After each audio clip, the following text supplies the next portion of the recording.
you will, open your psalm book to number 708. 708. Tim's going to lead us in that song. And then after that, Brother Willard Dunlap, would you mind leading our prayer for us after that?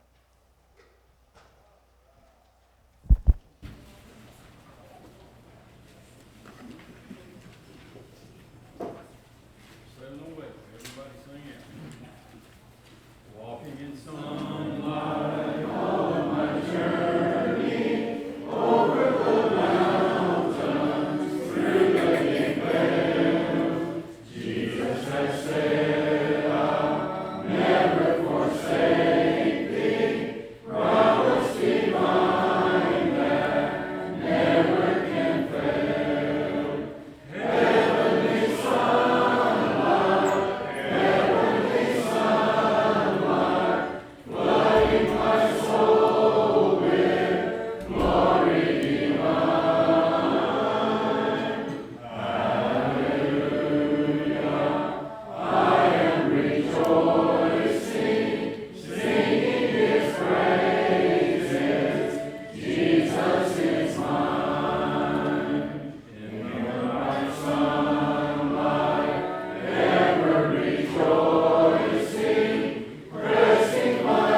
Bless each one of them and be with Brother Tony as we all open our hearts and our minds to thy word. Forgive us of our sins, for we ask it all in Christ's name. Amen. Amen.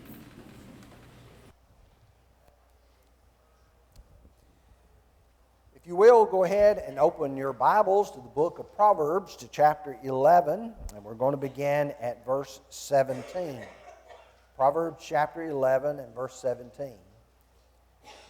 Most of you know that we've mentioned in the beginning of our services the fact that we do have a number of people who are studying with us remotely. And I know we've sometimes discussed our concern for those who maybe are just sitting at home and worshiping rather than trying to come and be a part of the assembly. And we know that perhaps some of that does take place.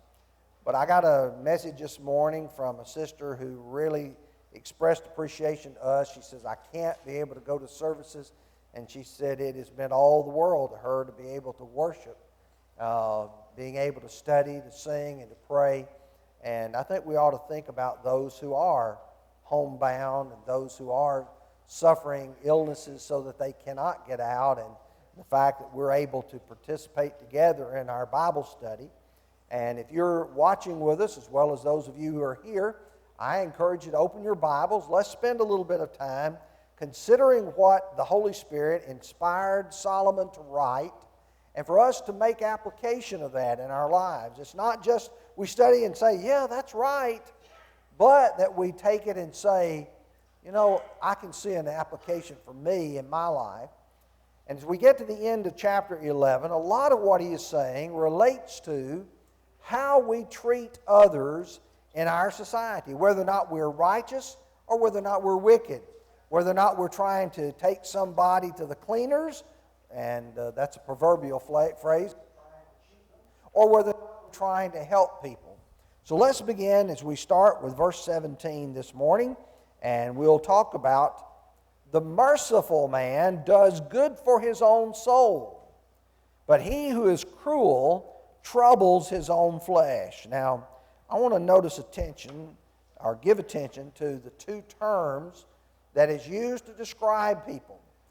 Tell me the difference between a merciful person and a cruel person. Now, this isn't, what's that?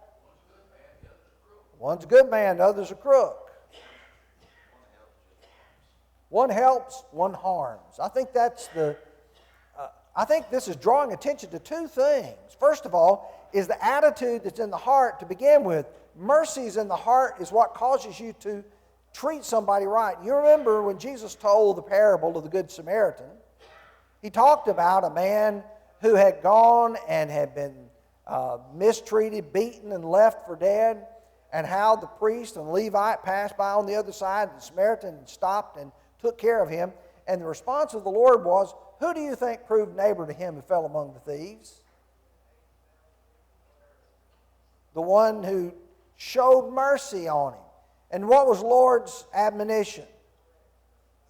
Go and do likewise. I want you to be merciful people. I want you to care about people. On the other hand, he describes a person who is cruel. What is a cruel person? They just mean. They treat people ugly. They speak ugly to them. When I think of cruel, I think of Abigail's husband, Nabal. He was cruel. David's men were hungry. They had taken care of Nabal and his people, but how did Nabal respond? I don't know who you are. Servants are breaking away from their master every day today, and I'm not going to take care of you. I'm not going to give you anything.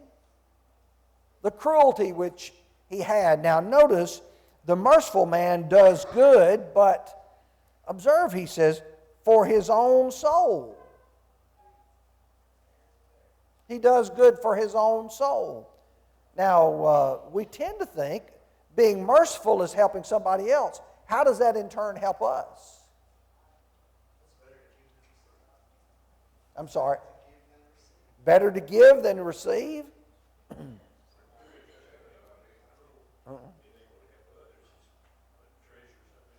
Putting treasures up in heaven? Sorry for my throat. But I guess what I'm thinking about, remember Galatians 6, 7, and 8? Be not deceived, God is not mocked. Whatever a man sows, that will he also reap. Now I can tell you, I have observed that to be true on a number of occasions. If you treat people harshly, what tends to come back toward you? Harshness. But when you treat people nice, guess what happens? They treat you nice in return. You say, well, I know somebody didn't do it. That's maybe the exception. But the rule is, if you generally treat people well, they'll treat you well. But the person who is cruel, troubles his own flesh. If you do good to other people, it's going to come back to you good. You do harshness, cruelty, meanness to other people, that's going to come back to you as well. Which makes me think when a person says, oh, everybody just treats me awful. Could it be? Is it possible I'm reaping what I've sown? That people are not treating me well because I've not been treating them well. That's a good thought that Solomon has here. Let's go to verse 18. The wicked man does deceptive work, but he who sows righteousness will have a sure reward.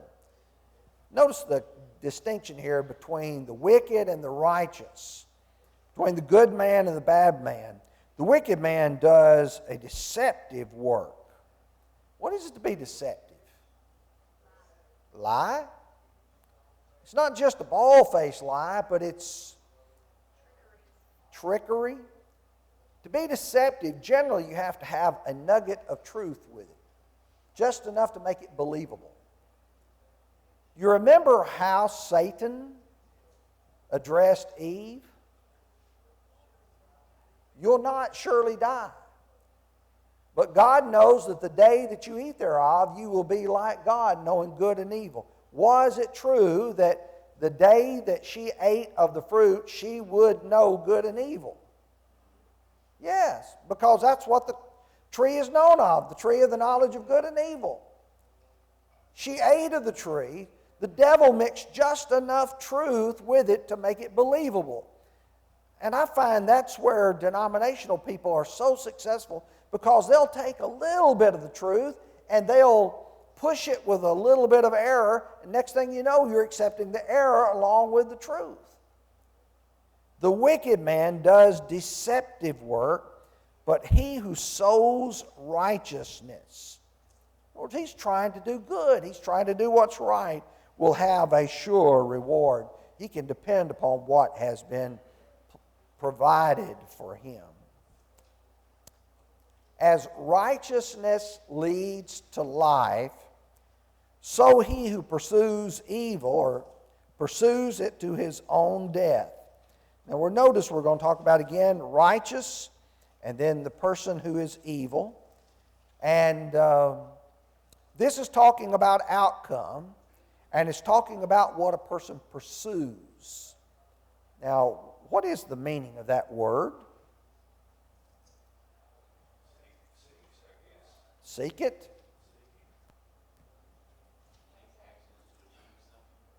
Take action to achieve it. Somebody else? Goes after it. It indicates the fact that you want something, but you want it so badly, you're willing to put out a lot of, I was listening to a TV program last night, and there's a lady who was helped other people with difficulties, learning difficulties, and she was trying to pursue her PhD. Now, some people say, well, that's no big deal.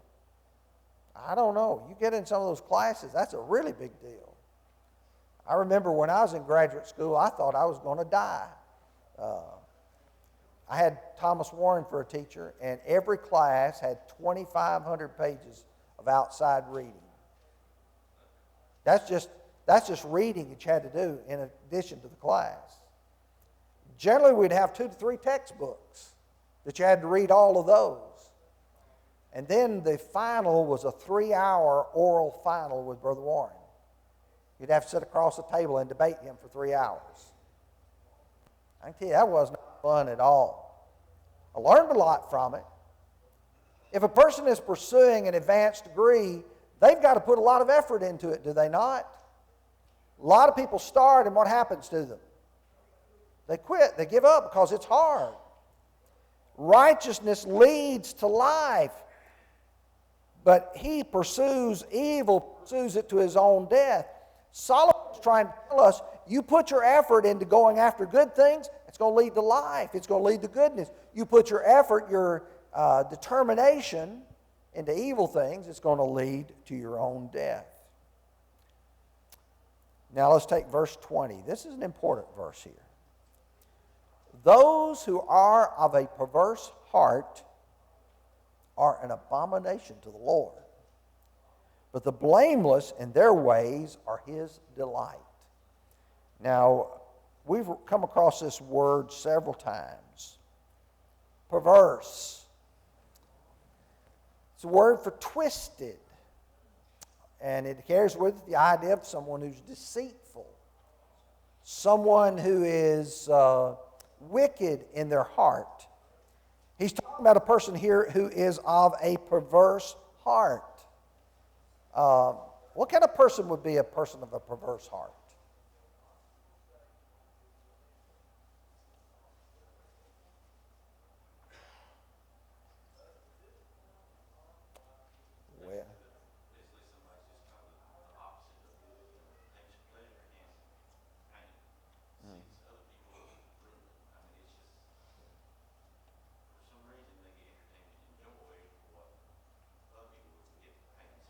Well, okay, they're people who are twisted. They've got a perverted sense of morality.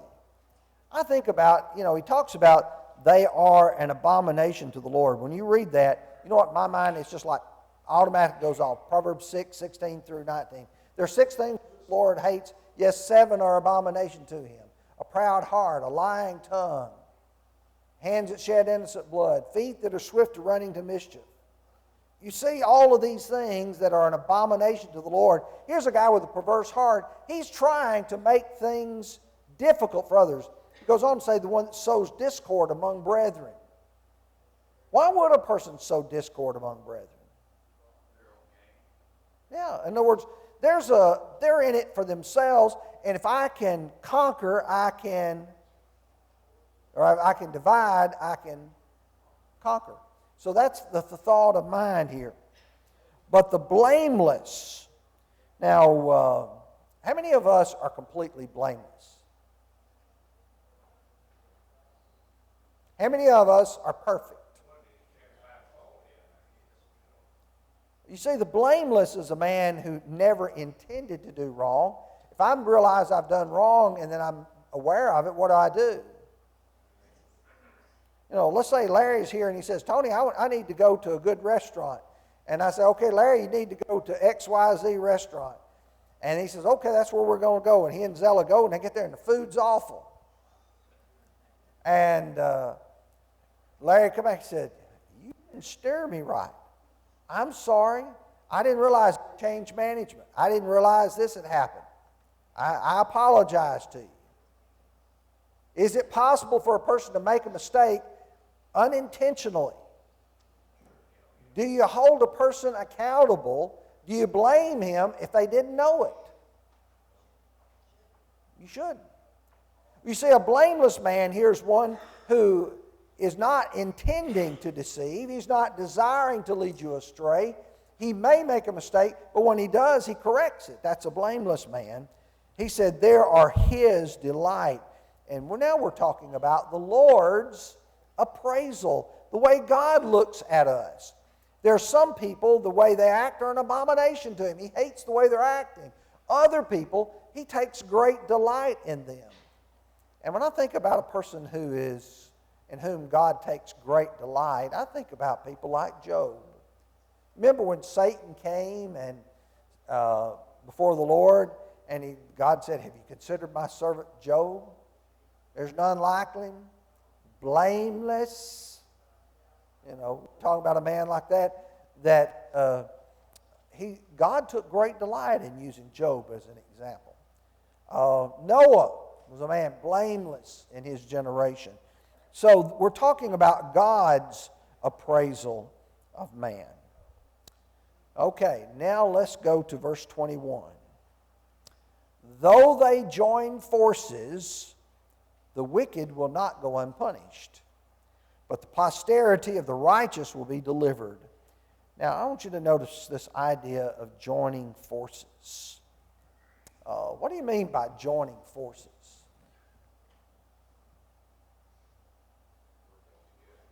Okay, working together. How many of you remember the lesson that I preached last week before last, on Gideon? 2 nations, actually the 3 nations, joined together to oppose the Israelites. Midianites is one.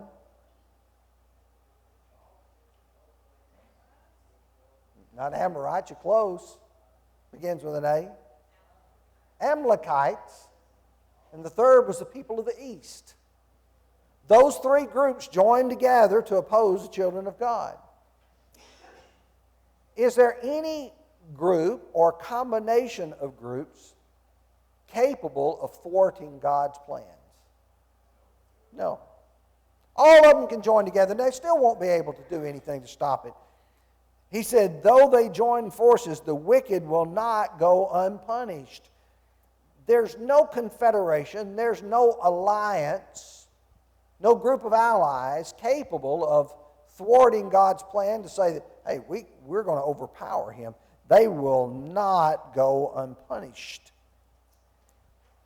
But then he talks about the posterity of the righteous. What is the posterity?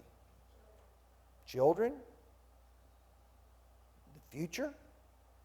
Those that you leave, your grandchildren as well? He said, the righteous will be delivered.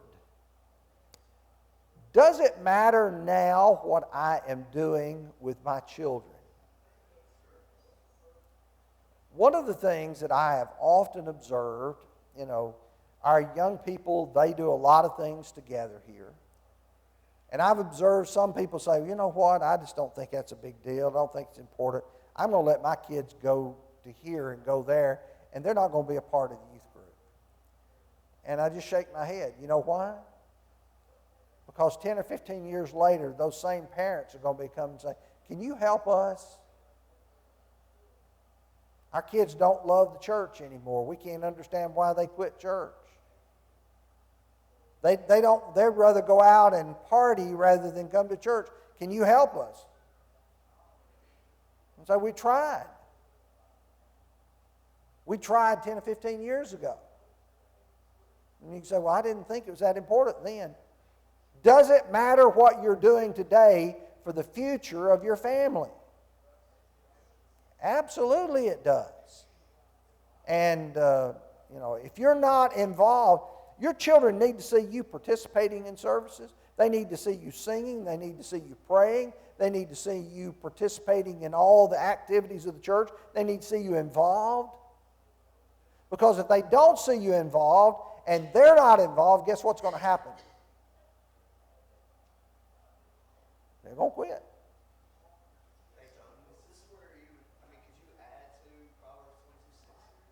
Yeah, train up a child in the way he should go. When he's old, he'll not depart from it. That's not a hard, fast rule. We have to say that because there are some who will depart from it. But as a general rule, you train children to be what they are. I remember growing up, if you didn't say yes, ma'am, or no, ma'am, yes, sir, or no, sir, growing up in my household, guess what would happen to you? You may get smacked, everybody else may not see it, but you got corrected. Guess what happens today? I can't respond to somebody without saying yes, ma'am, no, ma'am, yes or no, sir.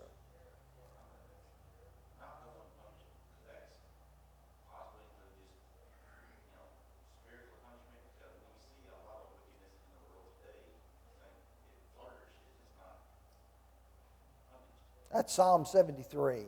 He says, I was envious at the wicked because he says there's no pangs in their death. He said, you look, see what all they're going through. He said, they don't, have a difficult time. It is ultimate. I mean, there will be some who will face that, but for the most part, the wicked will have to answer for this.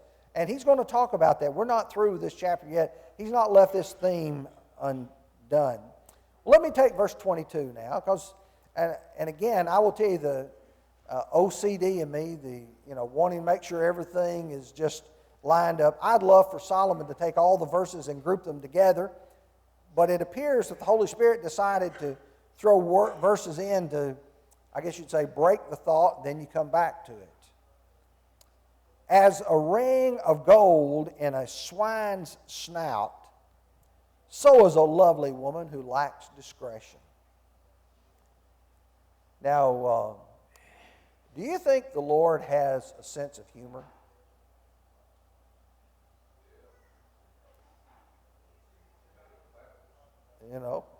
Look at some of the animals it's made, but are some of the illustrations used meant to grab our attention? They are. Now, I think about a pig. How many of you have ever had pigs growing up or living on a farm? You put a ring in their nose. Why do you do that? You don't want them getting out of the pen. And so they put a ring there. He says, as a ring of gold in a swine's snout. How many of you would think about taking gold and put it on an animal of any kind? That just doesn't make sense. It's taking something precious and putting it with something that is but for a Jew, though, how would this illustration just be a double illustration? What kind of animal was a pig? Unclean. They weren't supposed to have anything. Now you just take the doubleness as a gold ring and a swine's snout. Then he says, of a lovely woman. Now, what's that word lovely got to mean here? Attractive? Someone who has beauty on the outside? Go ahead. Only on the outside. And it says, a lovely woman who lacks discretion. What do you mean by discretion? What's that? Judgment. What's interesting is the original word for discretion here is taste. We say somebody has good taste or bad taste. And if a person has bad taste, like you look at someone, you say, well, they're wearing this color with that color, or their ties around on the side of their neck, or this or that. They say, oh, they just have no taste whatsoever. Here's a woman who lacks the ability to make good decisions. She may be beautiful on the outside, but I remember there's a lot of girls in the class that I graduated with that were very attractive young women. But they looked awful. You say, well, how can you say they were attractive and they looked awful? The way they dressed? The way they acted? A few years ago, or several years ago now, Greta and I were making one of our vacations for our anniversary, and we flew on an airplane to Miami, Florida. We were going to get on a ship, but while we were flying down there was two business women right in front of us, both of them very attractive women physically. But there's never been a sailor who sailed the seas could cuss like those two women. And they were just, after about 5 minutes, were so obnoxious, you wanted to put a sheet between you and them to block them out. The gold in the ring of the swine, a gold ring in the swine snout, that doesn't fit. A beautiful woman with without discretion is the same way, and that's what he is trying to draw attention to. Let's go back to verses now 23, and we're going to really follow all the way through verse 27 with the same theme of sowing and reaping. The desire of the righteous is only good, but the expectation of the wicked is wrath. Now, Solomon is going to use two words. I commonly try to, when I'm reading these, pull out the subjects and the verbs. And if you'll notice the word desire here and the expectation. If I take the word desire, what does that tell me? Anybody? It's your wants. It's what will please you. What you're working for. Some of you men may desire to buy you a boat or maybe a travel trailer so you and your family can have opportunity to go to the lake. Maybe what you're looking for, maybe what you're interested in. The desire of the righteous is what? What's good people looking for? What are they wanting? What are they trying to bring about? Good things. They want to help somebody. But then he uses the word expectation. And what you desire is what you expect, is it not? If I desire this, I expect to get it. If I put my energy for it, that's what I'm going after. Well, the expectation of the wicked is wrath. He's trying to say, I don't know what you think you're going after, but this is what it's going to lead to. This is what you sow. And again, I go back to Galatians 6, 7, and 8. Do not be deceived. God is not mocked. Whatever a man sows, that shall he also reap. Verse 8. He that sows to the flesh will of the flesh reap corruption. He that sows to the Spirit will of the Spirit reap everlasting life. So he's tried to emphasize to them make sure that you are pursuing. Now, verse 24 goes along with it. There is one who scatters, yet increases more. And there's one who withholds, and it leads to poverty. Now, let's take the two different people here. The one who scatters. What do you mean by scattering? What kind of term is that anyway?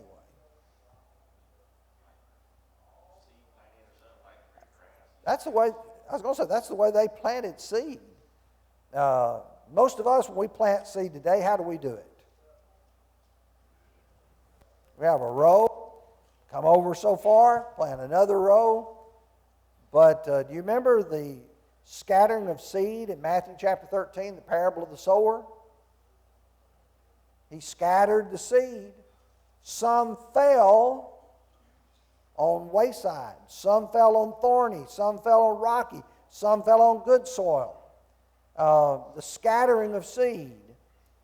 There's one who scatters yet increases more. I want you to think about it for just a second.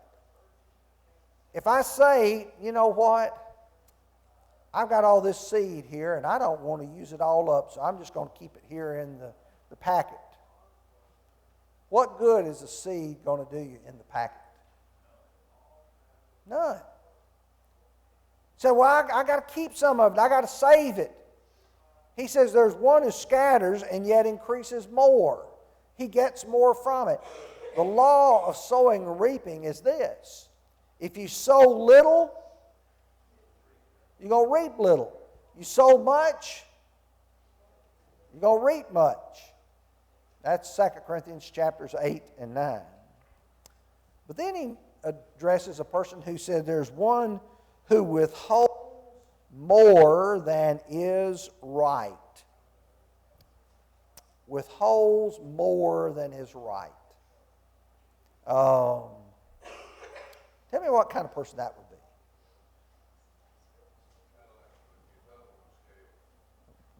What's that? Tax evader. Stingy.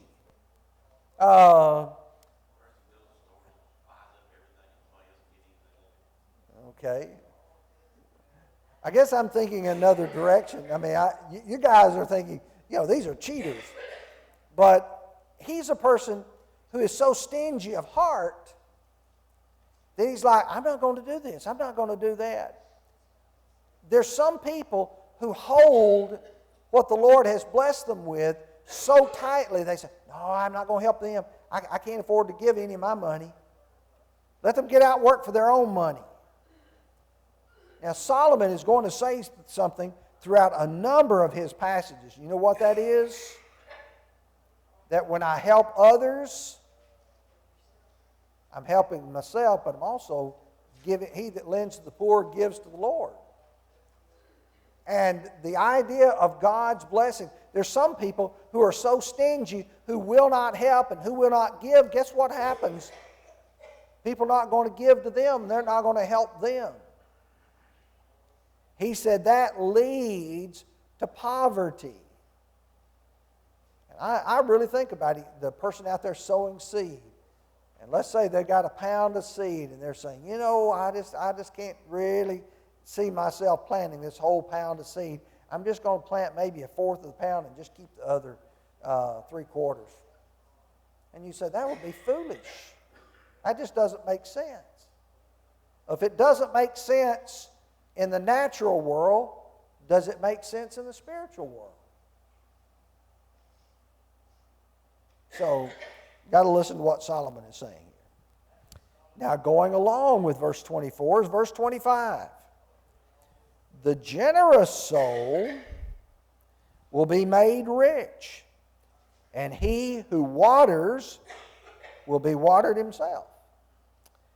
Now, Solomon is not talking about just the physical things of planting your own seed. He's talking about what you do for other people. And he says the generous soul will be made rich. It's been my observation that generally the richest people have been the most generous people. It's been my observation that the the stingiest people, for the most part, are the poorest. Now you can say, well, I knew there was an old miser once who lived in a house, he'd never painted and he never did anything, and he died with a lot of money. That may be true. But generally, people who are of a generous nature are people who have done well.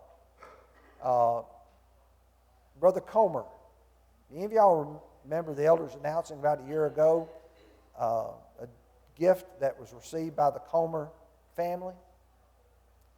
The Comer family was involved in, I believe it's Washington Manufacturing. He made sure that his family was taken care of, but what he did, he left about $30-something million and left it to the Churches of Christ in Tennessee and I believe in Kentucky. And each of the churches was to get about $17,000. I think each of them ended up getting right at about $20,000. Do you know how much good that did for so many congregations? Some of them that were barely hanging on in little rural areas who were struggling, that kind of money to be able to help. And then other congregations that was able to use that money for mission work. Here's a man that passed away years ago, but what happened to what he left? Still working, still able to do good for the Lord's people. The generous soul will be made rich. And then it says, he who waters will also himself be watered. Now,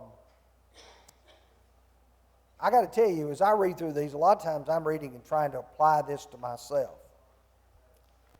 And I tend to think about, do each of us need a little bit of encouragement every once in a while?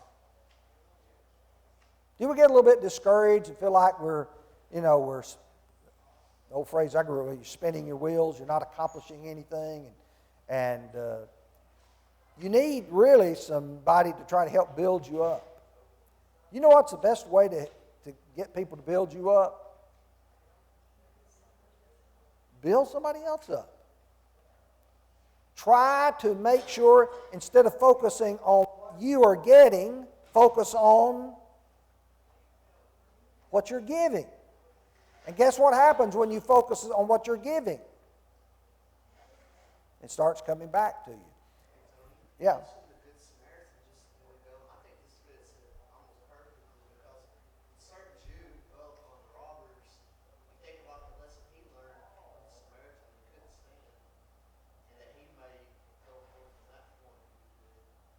And help people of all backgrounds.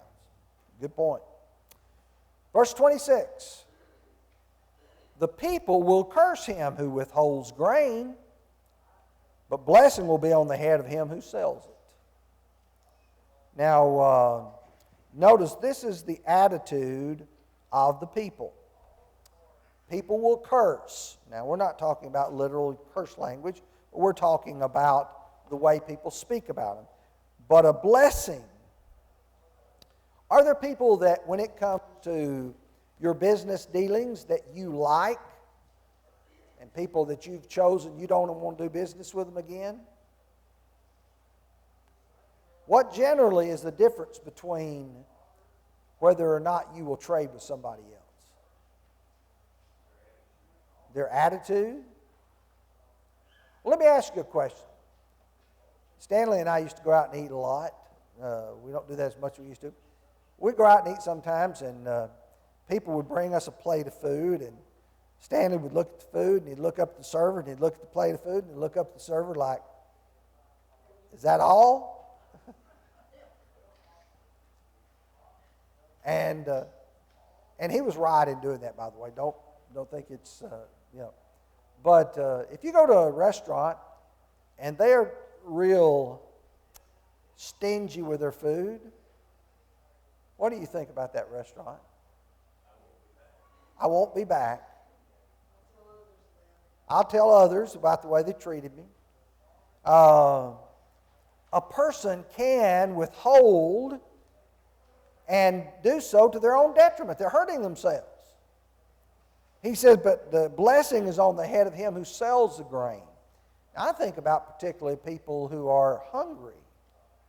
you remember when the famine came on the children of Israel while Jacob and his sons were alive? You remember what they're going to have to do? They're going to have to go down and buy grain from Egypt. How would he feel if he got down to Egypt and said, "Oh, no, we can't sell any of our grain. We're going to keep it"?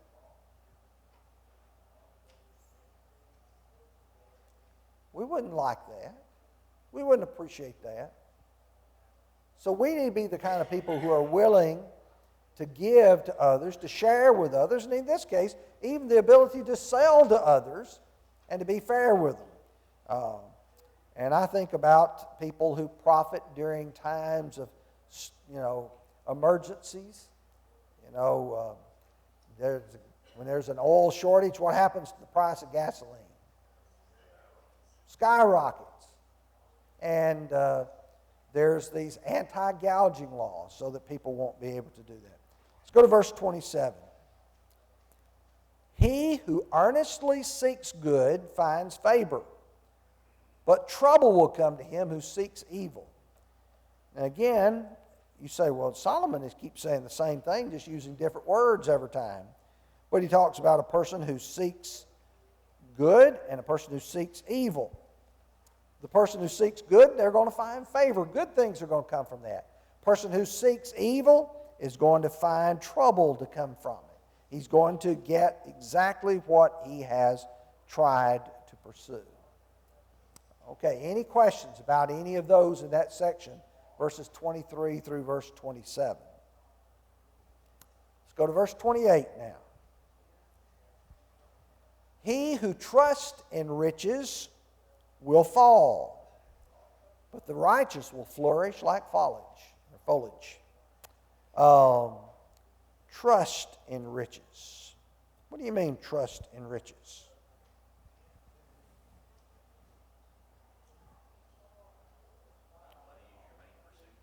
Okay. It's what's your confidence. Do you remember in 1 Timothy chapter 6, verse 17, command those who are rich in this present age that they be not high-minded, nor trust in the uncertain riches, but in God who gives us richly all things to enjoy. And he's saying, don't trust in the uncertainty of riches. Job 31, verses 24 and 25. Job said, if I have made gold my hope, or said to find gold, you are my confidence. If I rejoiced because my wealth is great, and because my hand had gained much, Job said, then I would be nothing. If I put everything of all my confidence in my riches. And you remember what Solomon's already told us, riches do not profit in the day of wrath. When you get to the day of judgment, will God total up your net worth and say, okay, you had enough, come on in? What does riches mean to God? They were his to start with. He created everything with just the spoken voice. He doesn't need your riches.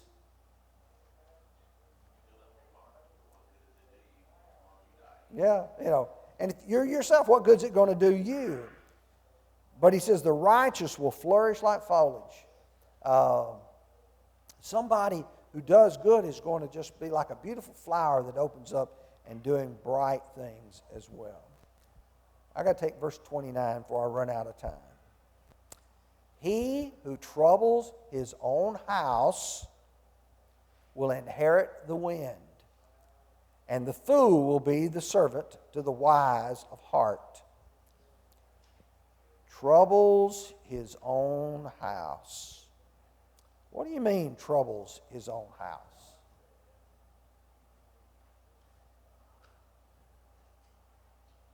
Anything? What's that? Causes trouble. He's going to inherit the wind. I think about all that Solomon has just said previously about what you pursue, you're going to reap what you sow. Do y'all have people in your family? I've got them in mind. That you just would soon trade them for somebody else's family? We've got a few scoundrels. We'll be glad to trade. We'll even give you 2 for 1. Y'all have any of those in your family? He said they'll inherit the wind. We've got some people, when it comes time to have a Thanksgiving meal, you sort of hope they're sick that day and don't come. Why? They're trouble. They're the troublemakers. They're the source of conflict. He says they will inherit the wind. He's trying to impress upon them. It's a personal thing that happens. I need to ask myself, am I the troublemaker in the family? Am I the one who's created the conflict? Am I the one that's pursuing the wrong things? Am I the person who's trying to be faithful in all things, righteous in all things? Oh yeah, it's always somebody else's fault. But I go back and say, if every time I go to a family reunion, every time I go to a Thanksgiving meal, it's a catastrophe, but when I'm not there, everything goes well, could it be? Is it possible that I might be the source of that conflict? And I think Solomon is trying to ask them, are you the one who troubled? Now I go back to chapter 14, verse 1, or go forward to 14, verse 1. He said, the wise woman builds her house, but a foolish woman pulls it down with her hands. You know, some people don't understand what they're doing to their family and to their homes. And the fool will be the servant to the wise. The fool will be the servant to the wise. You need to understand, you're not going to be the one who's going to be successful. You're not going to be the one who's going to be the great one, because God's designed it so that the fool of heart will ultimately be a servant to the wise of heart. That leads me to verse 30. And I know you probably heard this verse many times, and I think it's deserving of our attention. The fruit of the righteous is a tree of life, and he that wins souls is wise. Now, I will tell you that generally the word soul refers to the life force of the body. In other words, when you say someone's soul, we're generally talking about their life that is within them. But Solomon here is saying that a person who tries to win, who tries to benefit, in that sense, I think you do have the application. If I'm trying to benefit you, I'm trying to benefit my family, what am I trying to do? Help everybody? But what's the greatest thing I can do for somebody in my family? Save their soul. You can leave your children millions of dollars. You can leave them thousands of acres of land. But what's more important is you leave them a faith to follow and an example. A good name is rather to be chosen than great riches, and loving favor rather than silver and gold. I got 2 minutes for verse 31. If the righteous will be recompensed on the earth, how much more the ungodly and the sinner? Will the righteous be recompensed on the earth?